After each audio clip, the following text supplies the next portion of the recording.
देवी श्री मैत्री आनंद सरस्वती जी, ब्रह्मानंद आश्रम कुरुक्षेत्र। राधा राधा श्री राधा राधा। राधे राधे महाराज जी, आपके चरणों में शत शत नमन। महाराज जी, 2004 से 2009 तक सुमिरन और स्वाध्याय चरम सीमा पर था। आनंद भी बहुत था, परंतु प्रतिकूलता आने पर वो अवस्था खो गई। वो अब लौटेगी, इसी प्रतीक्षा में तड़प रही हूँ। क्या वो नहीं। लौटेगी महाराज जी? मार्गदर्शन करें। था में संशय था नहीं, वो है, इस पे टिकना चाहिए, इसीलिए वो चला गया, क्योंकि उससे बढ़कर कुछ लगा। सत्य समझना, साधना में साधक की जो चूक होती है, एक तरफ लक्ष्य, दूसरी तरफ त्रिभुवन का सुख है, त्रिभुवन का धर्म कर्म है। अगर लक्ष्य भूला, उससे बड़ा कुछ हुआ, तो साधना में बाधा पड़ जाएगी। अब आप खोज लीजिए इसी को। एक तरफ लक्ष्य है और एक तरफ पूरा त्रिभुवन है। त्रिभुवन की राज्य लक्ष्मी देने पर भी जो अपने आराध्य देव को आधे क्षण के लिए भी ना भूले, उसे मां भागवत उपासक कहते हैं। या हमसे कोई त्रुटि हो गई, कोई वस्तु, कोई व्यक्ति, कोई स्थान, कोई पद, कोई धर्म, कोई कर्म हमारे आराध्य देव से बढ़कर हो गया, इसीलिए हमारी स्थिति बिगड़ गई। जैसे जल पीने जाए और सरोवर में सेवार हो, सेवार समझते हैं ना, जो जल के ऊपर होता है, तो अज्ञानी तो समझेगा यहाँ हरा हरा है, जल है ही नहीं, लेकिन विवेकवान उसको ऐसे हटाएगा। अब हटाने मात्र से पानी पीने को नहीं मिलेगा, उसे हटाओ और हटाओ और हटाओ और हटाओ। अगर हटा के वो ऐसे किया, तब तक वो सिवार ढक लेगा। समझ रहे ना? तो आपने हटाने का प्रयास किया, लेकिन पूरा नहीं हटा पाए, और कोई ना कोई वस्तु, व्यक्ति, स्थान, धर्म, कर्म प्रभु से बढ़कर हो गया, उसी ने हमको गिरा दिया। इसीलिए एक श्लोक है, उसे बहुत ध्यान से, गीता जी का, सर्वधर्मान परित्यज्य माम एकम शरणम ब्रज, माम एकम शरणम ब्रज। केवल मेरा महत्व रहे, बस। जिस कर्म से, जिस धर्म से, जिस योग से, जिस ज्ञान से भगवत विस्मरण हो जाए, तो गोस्वामी जी कहते, जोग कुजोग ज्ञान अज्ञानु, जहां नहीं राम प्रेम परधानु, सो सब धर्म करम जरी जाऊ, जहां न राम पद पंकज भाऊ। सब साधन कर यह फल सुंदर, प्रभु पद पंकज प्रीति निरंतर, प्रभु पद पंकज प्रीति निरंतर। समस्त धर्म कर्म साधना का यही फल है, निरंतर मेरे आराध्य देव का चिंतन। आपने चिंतन पर महत्व नहीं किया तो ठगों ने लूट लिया। अब विवेकवान हो, आपको पता चला मेरी थैली से माल चुरा लिया गया, अब फिर समेटो और उन ठगों पर नजर रखो। वो कहीं बाहर नहीं, अपने अंदर ही है। घर के अंदर ही चोर बसे हुए हैं। हमारे अंदर ये जो षट विकार हैं, जो राग है, द्वेष है, जो मान प्रतिष्ठा की चाह है, या किसी भी तरह की साधना का आम है, ये चोर हैं। वो चुरा लेते, हम जान नहीं पाते। और परम चतुर शिरोमणि यदि गुरुदेव की आज्ञा पर है, तो इन चोरों को प्रवेश ही नहीं मिल सकता। ये भी बात समझ लो। हम कहीं न कहीं उनकी आज्ञा का अवहेलनात्मक गेट खोल दिया। अब ये चोर हमारी तिजोरी से चिंतन चुरा ले गए। ये खास बात समझनी है। अगर आज्ञा पर हैं, लक्ष्मण रेखा के अंदर हैं, तो रावण चोरी नहीं कर सकता। अगर लक्ष्मण रेखा के पार हो गए तो फिर चुरा ले जाएगा। ये नाना प्रकार की दोष वृत्तियां जब तक समूल नष्ट नहीं हो जाती, तब तक साधक को हर समय सावधान रहना है। का हनुमंत विपत्ति प्रभु सोई, जब तो सुमिरन भजन। क्या विपत्ति? यही चोर मार देंगे, कहीं न कहीं फंसा देंगे, कहीं न कहीं आंतरिक वृत्ति हमारी लुट गई। इसीलिए ऐसे साधु, साधक, उपासक सावधान रहता है। कहीं हमारी वृत्ति प्रभु के सिवा और कहीं महत्व तो नहीं कर रही। प्रभु से बढ़कर हमारी दृष्टि में कोई नहीं है। और अगर ऐसा है तो कभी था शब्द नहीं आ सकता है, यही शब्द रहेगा।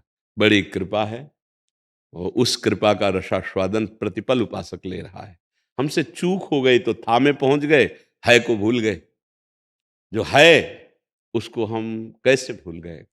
हम उसके आशिक हैं, हम उसके भक्त हैं, हम उसके उपासक कैसे भूल गए?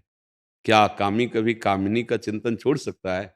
क्या लोभी कभी धन का चिंतन छोड़ सकता है? ऐसे ही भक्त क्या कभी भगवान का चिंतन छोड़ सकता है? ज्ञानी कभी आत्मस्वरूप का विस्मरण कर सकता है? तो इसका मतलब हमसे चूक हो गई, उसको सुधारा जाए। अभी मानव देह है, सुधर सकता है। छूट गया, मुश्किल हो जाएगा, पक्का। अभी है, हर गलती, हर चूक सुधारने का अवसर है। और ये छूट गया, तो फिर साधन बनेगा नहीं ना। ये छूट गया तो जितना बंधा हुआ छूटा वही इतना ही बंधा रहेगा, हर योनि में वो बंधन युक्त होता चला जाए। अभी जितना गांठ सुलझा लो, पूरी छोड़ लो, मुक्त हो जाओ। यद्यपि मृषा पर छूटति कठिलाई। इसलिए जो गुरु प्रदत्त नाम है, मंत्र है, आराधना है, उस पर तन्मय रहो। अन्य कोई बात तो न रह जाए, तो अभी उपासना पुनः जागृत हो जाएगी। क्यों, आपका क्या इस विषय पे राय है? ठीक है महाराज जी। हाँ, कहीं हमसे चूक हो गई ना, चलने वाले से चूक होती, फिसल जाता है एक कहीं। सवाल और बन रहा है। हाँ बताइए। वो जो अवस्था आई थी वो भी स्वदेव आई थी, वो जो देखो, अवस्था आई थी वो भी देखो, स्वतः आई थी। देखो, गुरुदेव की कृपा जो अव्यक्त रूप से है, हर जीव पर होती है, चाहे वो दीक्षा ले चाहे न ले। जैसे आप लोग यहाँ आए हैं तो कृपा से तो आए हैं, आप सुन रहे हैं, कृपा से सुन रहे हैं, और अचानक आपके चित्त में एक आनंद का आकर्षण पैदा होगा। वो कुछ समय तक चलेगा, फिर हट जाएगा। अब आपको चलना होगा। जैसे माँ बच्चे को कैसे चलाती है, ऐसे चलाती है ना, गिरने ना पावे, पर चलना उसे पड़ेगा। तो जो कभी कभी साधक के, साधु के, भक्त के, उपासक के हृदय में एक अद्भुत स्थिति आती है, वो उसकी साधन जन्य नहीं है, कृपा जन्य है। अब उसे वो संभाल ले तो वैसे ही आगे बढ़ती चली जाएगी। अब चूंकि साधन से तो प्राप्त नहीं हुई, तो हम लोग आनंद में बेपरवाह हो जाते हैं। जहां बेपरवाह हुए तो अब वो खाली हम जैसे के तैसे फिर रह गए। हमारी स्थिति ये है, वो कृपा की स्थिति थी। अगर उसी स्थिति को पकड़ ले, वो आगे बढ़ता चला जाए, तो कभी खाली नहीं हो सकता। पर उस समय क्या होती है, एक आनंद वृत्ति आती है ना, तो उसमें बेपरवाह हो जाते हैं। नहीं, उदासीन अति रही गुसाई। उस समय बिल्कुल उदासीन, बिल्कुल खिन्न आत्मा, क्योंकि हम उस अल्प सुख में नहीं टिकेंगे, उस भूमा सुख में जाएंगे जिस स्थिति के बाद कभी भी वो विचलित ही नहीं होती है। वो तो कृपा प्रदत्त आती है, आकर्षण आता है। जैसे किसी को नशेबाज बनाना हो तो 10-5 दिन अपनी जेब से खवाइए नशा, फिर इसके बाद छोड़ दीजिए, तुम्हारे पीछे घूमेगा। ऐसे ही गुरु कृपा होती है, भगवत कृपा होती है। जीव को माया से आकर्षित करने के लिए वो आनंद देते हैं, फिर रोक देते हैं कि अब अपनी स्थिति से चलो, तो घबरा जाता है। पहले तो बहुत आनंद था, अब आनंद नहीं है। पहले तुम्हारे साधना का आनंद था, नहीं, गुरु कृपा का आनंद था। अब क्यों बंद हो गया? क्योंकि तुमने गुरु कृपा की अवहेलना कर दी, कहीं ना कहीं सूक्ष्मता से देखा जाए। ऐसे हर साधक के जीवन में ये चूक हो जाती है, और जो प्रवीण हैं वो उसको पकड़ करके उसी कृपा बल से आगे चल देते हैं। नहीं तो जैसे दलदल में फंसा हुआ व्यक्ति है, ऐसे हम दलदल में फंसे हैं, काम क्रोध लोभ मोह मद। हमारे अंदर भगवदानंद स्फुरित कैसे हो सकता है? ये कृपा से स्फुरित हुआ। अब अगर हम उसी को पकड़ लें तो वो कृपा बढ़ती चली जाएगी, वो आनंद बढ़ता चला जाएगा।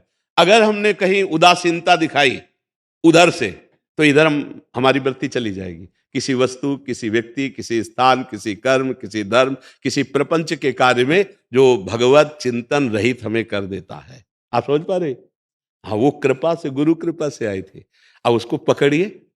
चूंकि जैसे हमने गुड़ का स्वाद लिया है, तो गुड़ हमारे सामने ना हो तो भी हम चिंतन करें तो स्वाद आ जाएगा।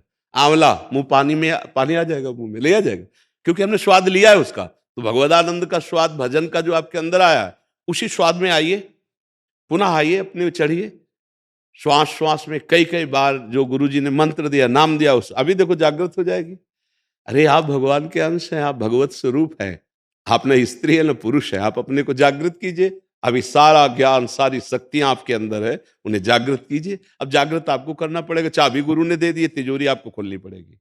चाबी तो दे दी, जो गुरु मंत्र है वो स्वरूपानंद, भगवदानंद, प्रेमानंद, विज्ञानानंद, ज्ञानानंद, जो नाम कहो उस आनंद का, उसकी चाबी है। बार बार मंत्र में चित्त वृत्ति ऐसी तन्मय करते रहो कि कोई विषय चिंतन ना होने पावे, फिर देखो आनंद आ जाएगा। ज्ञानियों की शिरोमणि है हनुमान जी, तभी कह रहे हैं का हनुमंत विपत्ति प्रभु सोई, जब तो सुमिरन भजन। आपका सुमिरन भजन गया कि विपत्ति में फंस जाएंगे। क्या फंस जाए? कोई न कोई नाम रूप, कोई न कोई माया का ऐसा प्रपंच जो हमारे चिंतन का विषय बन जाएगा, और हमारे आराध्य, हमारे इष्ट, हमारा लक्ष्य चिंतन भ्रष्ट हो जाएगा, चिंतन रहित हो जाएगा। जी।